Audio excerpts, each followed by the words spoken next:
बाकी हानमा, जो कि ओगरे का ही एक बेटा था, उसके अपने बाप के साथ लड़ने का ज़िंदगी का मकसद था। दोनों एक दूसरे के जानी दुश्मन थे। कहानी नए मोड़ से शुरू होती है, जहां दिखाया जाता है कि यूएस की आर्मी बुरी तरीके से घायल है और उनके कुछ सैनिक मारे जा चुके हैं। उनकी आर्मी की गाड़ियां भी तबाह हो रखी है।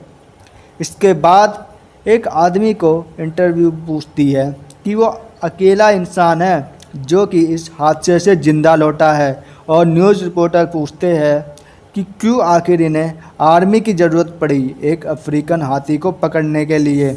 इस पर आदमी बोलता है कि वो कोई हाथी नहीं बल्कि एक बहुत बड़ा राक्षस था।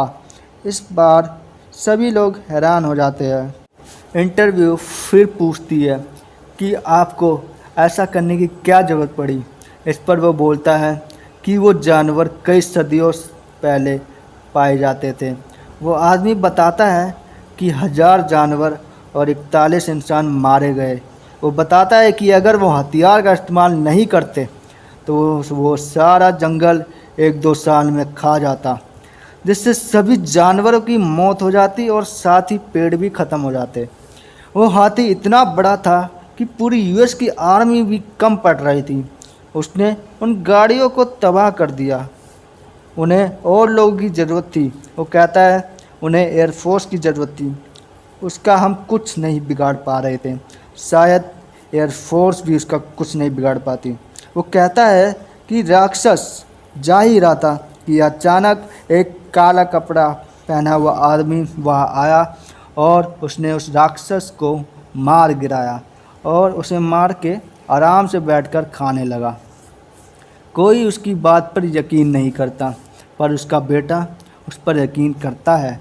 उसका बेटा उससे पूछता है कि क्या वो इंसान सचमुच इतना ज़्यादा ताकतवर था।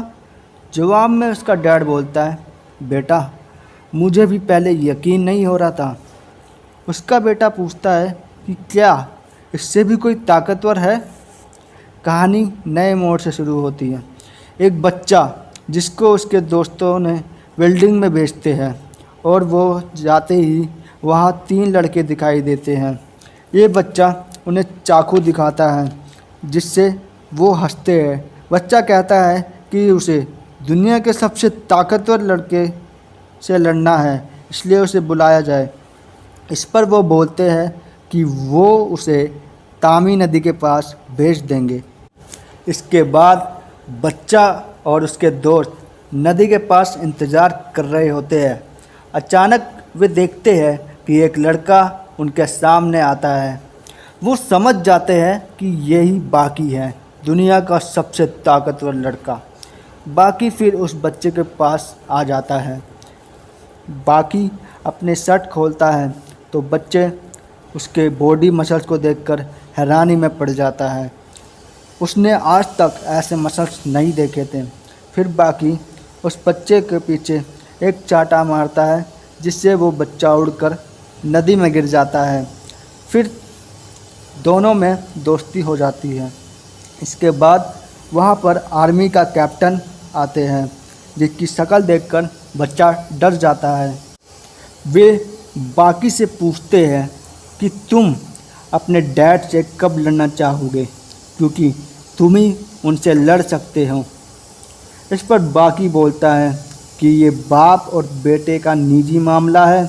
कैप्टन ये बोलकर कि ये 2 देशों के टकराने के बराबर है, वहाँ से चला जाता है। अब बच्चा और बाकी एक साथ बैठकर बातें करते हैं।